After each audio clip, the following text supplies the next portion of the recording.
धर्म के लिए किस किसने क्या किया, इस पर चर्चा है आज। और महाराज राजा हरिश्चंद्र ने कहा कि देवी, मैं अपने आप को दास बनाना चाहता हूं। राजा हरिश्चंद्र इतना महान राजा, जिसके राज्य में कोई प्रजा का आंसू नहीं निकल सकता, आज वो कहता है कि तारा, मैं स्वयं को दास बना लूं। और जैसे ही रानी ने सुना, रानी कांप गई। रानी के नेत्रों से जल बहने लगा। स्वामी, आप ये क्या कह रहे हैं? बोला, इसके अलावा और कोई चारा नहीं है। अब हमें अपने कुल के लिए ये करना होगा। रानी रोने लगी। रानी कहने लगी, नहीं नहीं, ये आप नहीं कर सकते। मेरे होते हुए, मैं आपकी पत्नी हूं, मैं आपकी पत्नी हूं, और पत्नी का धर्म है अगर परिवार पे आंच आए और पति पर आए तो वहां फिर मैं भी धर्मशास्त्र जानकर आई हूं, मुझे भी ज्ञान है, फिर मेरा पहले फर्ज बनता है कुछ करने का आपका बात में। राजा ने बहुत समझाया। बोला, ना, अगर दासी बनूंगी तो मैं बनूंगी पहले, उसके बाद आपका नंबर आएगा। मेरे माता पिता ने आपकी सेवा के लिए मुझे भेजा है। मेरा विवाह आपसे इसलिए हुआ है। एक स्त्री का धर्म है कि अपने पति की, अपने ससुराल की सेवा करे। ये मेरा कर्म है, मेरा धर्म है। अब मेरा धर्म आपके लिए पहले है। जब मैं आपकी सेवा के लिए आई हूं महाराज, तो आप मुझसे पहले तो ये काम नहीं कर सकते। राजा कांप गया, राजा डर गया, राजा घबरा गया और तारा मानने को तैयार नहीं है। इनकी चर्चा चल ही रही है कि तभी एक ब्राह्मण आया। कोई दासी है, कोई दासी है, चिल्ला रहा है। सर झुकाए खड़ी हुई तारा ने अपना हाथ ऊपर कर दिया, और जिस और तारा खड़ी है उस और ब्राह्मण आ गया। क्या तुम दासी बनोगी? उसने झुके हुए सर से अपनी स्वीकृति दे दी, अपनी स्वीकृति दे दी। और जो ही उसने स्वीकृति दी, राजा हरिश्चंद्र के नेत्रों में जला गया। रानी, मान जाओ मेरी बात, रुक जाओ तुम। लेकिन वो रुकने को तैयार नहीं थी, मानने को तैयार नहीं थी, क्योंकि रघुवंश उसका भी है। और रानी कहती है कि मुझे क्या करना होगा? तो उसने कहा कि तुम्हें मेरी सेवा करनी होगी। मेरे घर में कोई नहीं है, मैं अकेला हूं। भोर में पानी लाना होगा, नदी से बुआरी करनी होगी मेरे घर की, मेरे आश्रम की, ये करना होगा, वो करना होगा। न जाने कितने सारे काम सौंप दिए। और एक एक काम जब वो बताते तो जैसे तीर की तरह राजा हरिश्चंद्र के हृदय पर वो जाकर चुभते। एक एक काम, जिस रानी ने अपने हाथ से कभी जल ला गया ना हो, जिसके लिए हजारों दासियां तत्पर खड़ी रहती हूं, वो तारा जिसने अपने बच्चे के प्रसव की वेदना भी न देखी हो, क्योंकि वो बच्चा भी यज्ञ से पैदा हुआ था, उसने इतना दर्द भी जिसने नहीं देखा, उसके जीवन में इतना कष्ट, इतना दर्द। राजा कहीं ना कहीं अपने मन को कोस रहा था, मैंने ये क्या कर दिया कि मेरे वजह से इसके लिए इतनी दिक्कत। राजा रोने लगा। राजा ने रानी के हाथ तक जोड़ दिए, रानी मान जा। तारा नहीं मानी, और तारा ने स्वीकृति दे दी। उसने कमर से निकाली एक बड़ी सी थैली, और थैली राजा हरिश्चंद्र के हाथ में दे दी। तारा का हाथ पकड़ता है, अपनी ओर खींचता है और घसीटने लगता है, चल मेरे साथ। इतने में पास खड़ा हुआ रोहित कपकपाया, चिल्लाया, चीखा, रोया, गाया, मां मुझे छोड़ के मत जाओ, मां मुझे छोड़ के मत जाओ। तारा रुकी, तारा के कदम रुक गए। राजा हरिश्चंद्र ने रोहित को पकड़ा, रोहित ने एक हाथ से अपनी मां को पकड़ा। एक और पिता, एक तरफ मां, उस और वो खींचने वाला, बीच में वो 8 वर्ष का बालक। बालक चीख चीख के रो रहा है, मां मत जाओ। पिताजी कह रहे हैं, बेटा थम जा। आखिर बालक का हृदय मां के लिए तड़पता है साहब। मां रो रही है, पिता रो रहा है, बालक रो रहा है, और आज कोई इनकी गुहार सुनने वाला नहीं है, कोई इनके ऊपर दया करने वाला नहीं है। इतनी महान स्थिति में ये पहुंचे, आज अपने धर्म को बचाने के लिए ये अपने आप को बेच रहे हैं, अपने आप को बेच रहे हैं। वो पीछे मुड़ा, कहता है अगर तुम कहो तो मैं तुम्हारे बच्चे को भी अपने साथ रख सकता हूं। राजा ने कहा बिल्कुल नहीं। रानी ने आंखों ही आंखों में कहा छोड़ दो, छोटा है, मेरे पास रहेगा तो ठीक रहेगा। मां को मालूम है बच्चे को कैसे संवारना है। और जैसे रानी अपनी ओर खींच रही है रोहित को, और वैसे ही वैसे राजा का हाथ कमजोर पड़ रहा है। राजा के सख्त हाथों से मुलायम सा रोहित का हाथ छूट रहा है, और धीमे से रोहित को अपनी ओर खींचती, अपने आंचल में भींचती है। फूट फूट रोहित रोता है। तब रोहित अपने पिता को देख के रोने लगा। पिता खड़े।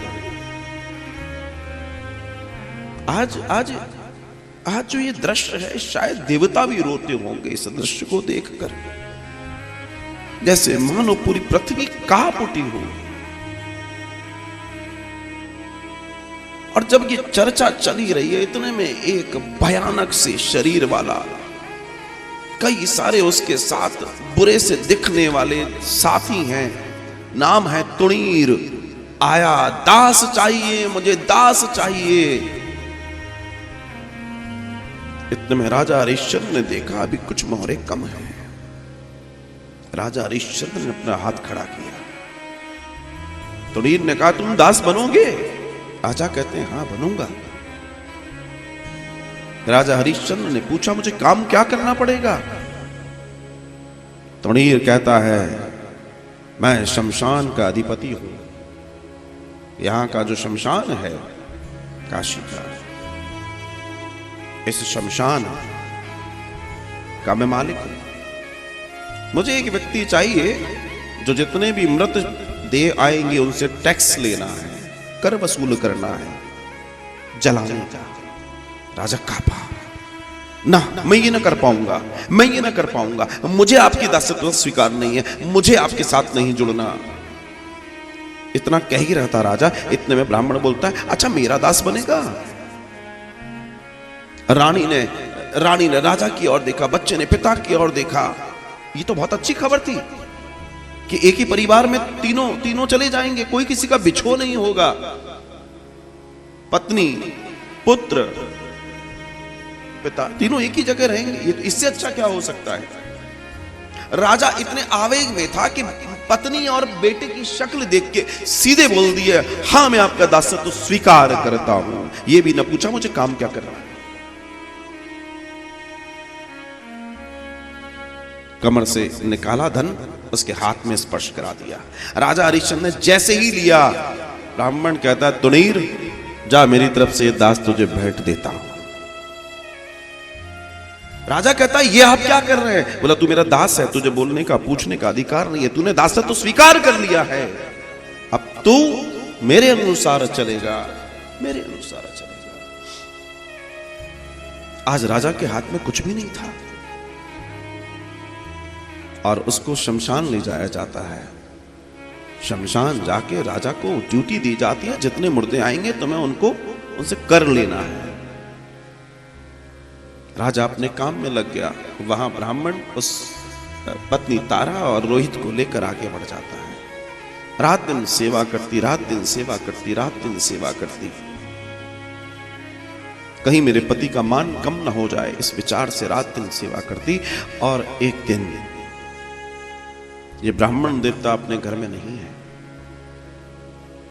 पड़ोस के बच्चे दौड़े दौड़े आते हैं, ओ दासी, ओ दासी, ओ दासी, तेरा पुत्र मारा गया, सांप ने उसे काट लिया, तेरे पुत्र का शव पड़ा है, जाओ उस और तेरे पुत्र का शव पड़ा है। रानी जैसे आज मान लो उसका सब कुछ लुट गया हो। राजा हरिश्चंद्र की अमानत था रोहित, रघुकुल का गौरव था रोहित, एक मां का बेटा था रोहित। रानी चीखी, रानी रोई, रागी तड़पी, लेकिन रानी का धर्म ये था, तारा का धर्म ये था, क्योंकि वो एक दासी थी और बिना अपने मालिक की आज्ञा के वो दहरी को नहीं लांग सकती थी। देखिए क्या जीवन जिया इन लोगों ने। दरवाजे के किनारे पर बैठकर, ना बाहर है ना अंदर है, रो रही है चीख चीख के। दुनिया उसका नजारा देख रही है, कोई उसका साथ नहीं दे सकता। कभी बहुत दूर से आता हुआ ब्राह्मण देवता को जब देखा, आते हुए देखा, और रोते हुए ब्राह्मण देवता ने जैसे ही तारा को देखा, देहरी पर सांझ हो चुकी है, दोनों समय मिल रहे हैं, लात से उसको पीछे फेंका। मेरे घर में दोनों समय मिल रहे हैं और तू ये विलाप कर रही है।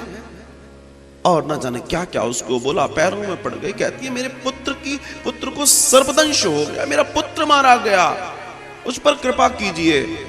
बोला अभी मेरे यहां काम पड़ा है, भोजन बनना है, मुझे भोजन करना है, पहले मुझे भोजन करा, सारे कामों से निवृत्त हो तब मैं विचार करूंगा। और एक बात ध्यान रखना, मेरे घर में कोई नहीं मरा, मरा तेरा पुत्र है, एक आंसू मुझे तेरी आंखों में नहीं चाहिए। इस तारा ने ये जीवन देखा, तारा शांत हुई,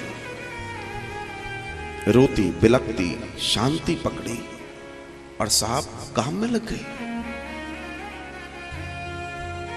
रात्रि के द्वितीय प्रहर, प्रथम प्रहर भी नहीं, द्वितीय प्रहर में ब्राह्मण तारा से कहता जा, अब कुछ देर में वापस आ जाना अपने बेटे की लाश को देखकर, इससे ज्यादा समय मेरे पास नहीं है।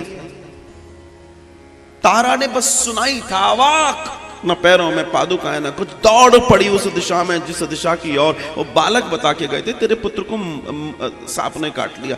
पहुंची वहां पर, मुंह से झाग निकले पड़े, शरीर पूरा नीला पड़ा है।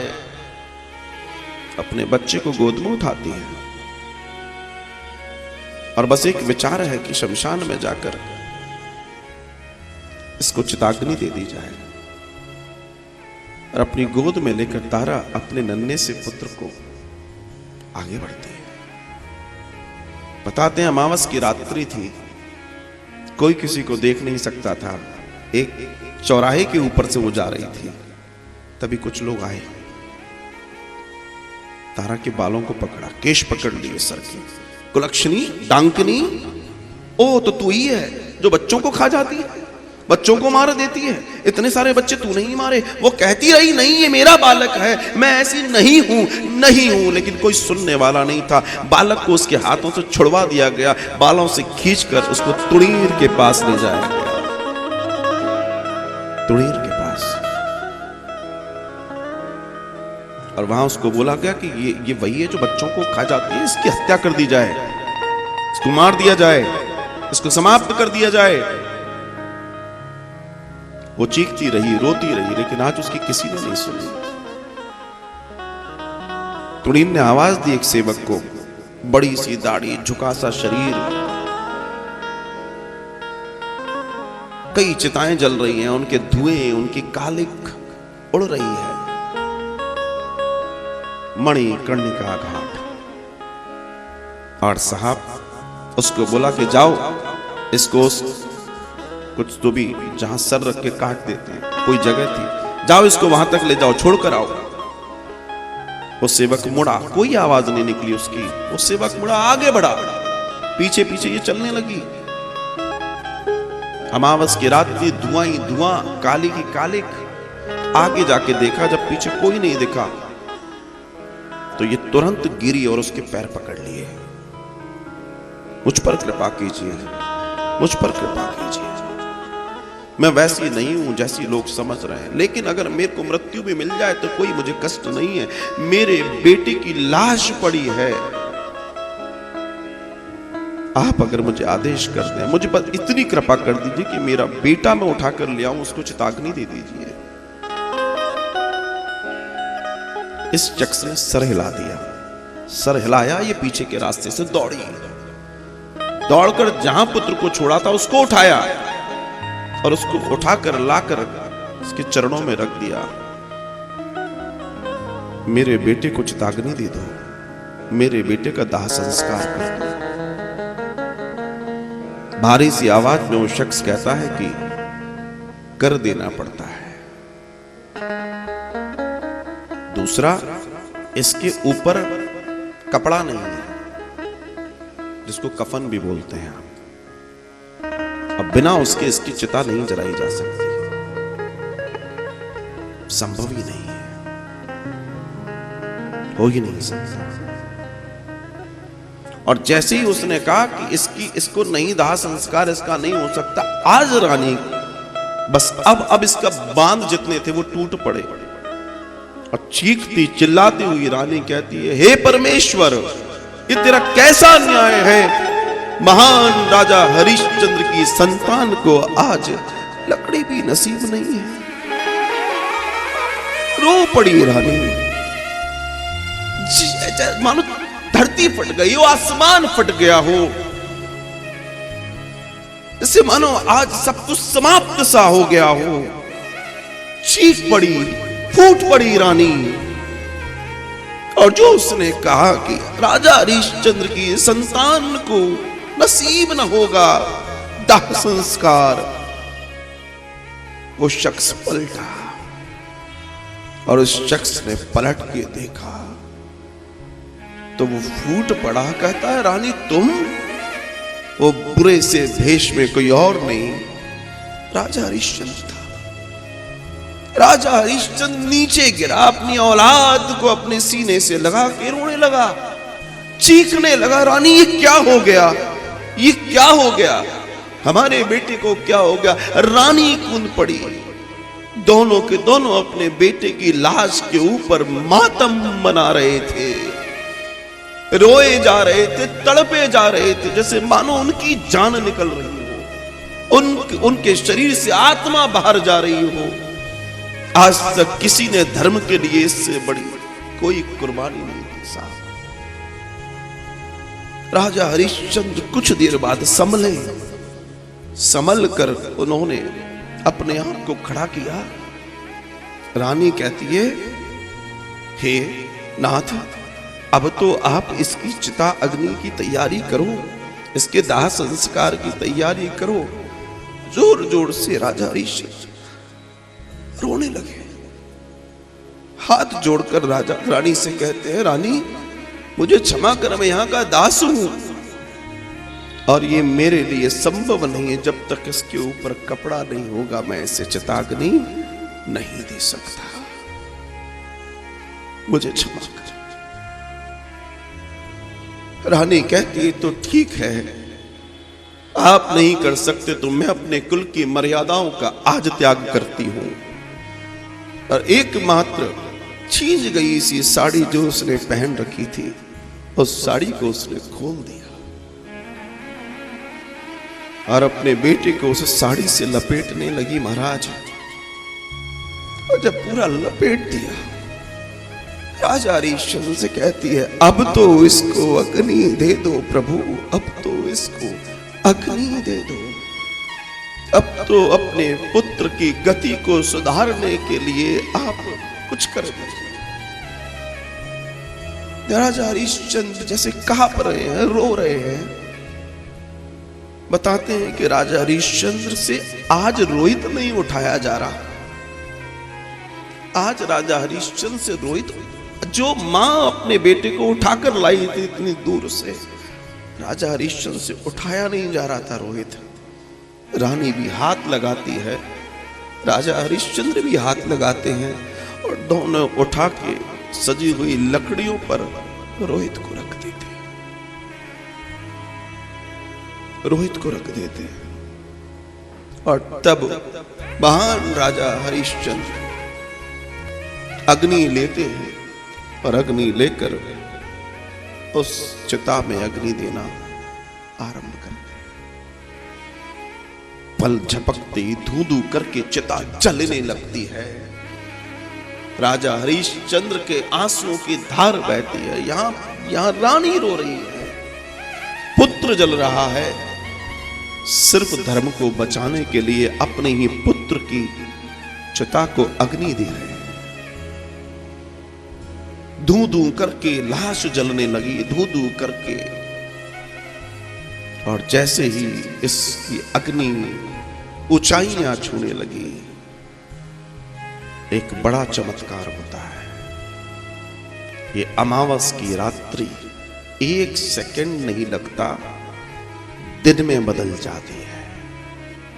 आकाश में देवता पुष्प वर्षा करते हैं, त्रिदेव सामने प्रकट होते। मां जगत जननी अंबा प्रकट होती है, वो तुणीर आदि इत्यादि देवताओं के रूप में प्रकट होते हैं। वो चिता जलनी बंद होती है और रोहित ऐसे उठता है जैसे उसकी मां ने आवाज दी हो कि बेटा उठ, और उठकर खड़ा होकर अपनी मां से लग जाता है। आकाश से पुष्प वर्षा होती है, त्रिदेव आशीर्वाद देते हैं, राजा तेरे जैसा न हुआ, न होगा, न भूतो न भविष्यति। आज तुमने जो किया है वो कोई नहीं कर सकता राजन। तुमने धर्म और इस संस्कारों के लिए तुमने जो किया उसको कोई नहीं कर सकता। वो ब्राह्मण प्रकट होता है विश्वामित्र के रूप में। वो कहता है कि देवता और मेरे बीच में ये संघर्ष था कि क्या पृथ्वी पर कोई ऐसा राजा है जो अपनी बात पर अपने प्राणों तक को न छोड़ पाए। मगर राजा हम सब हार गए, तू जीत गया, तू जीत गया, तू जीत गया। ये जिया है लोगों ने। हम और आप ऐसे ही यहां पर नहीं बैठे। हम और आप बैठे इन महान राजाओं की तपस्या के वजह से, इनके उपकारों के वजह से। और ना आज आप और हम यहां नहीं बैठे होते। इन्होंने शहादतें दी हैं, इन्होंने कुर्बानियां दी हैं, इन्होंने अपने आप को खत्म कर दिया और हमें जिंदा बनाए रखा है। ऐसे ही नहीं हुआ। इसलिए अपने धर्म को प्रधान बनाइए। अपने धर्म के लिए अपने प्राणों को भी देना पड़े तो एक सेकंड के लिए मत सोचिएगा, एक क्षण के लिए मत सोचिएगा।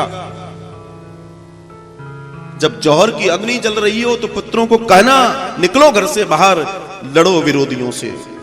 देश संस्कृति, सनातन संस्कृति को बचाने की बारी है। तब सभ्यताएं बचती हैं, तब सभ्यताएं बच पाएंगी।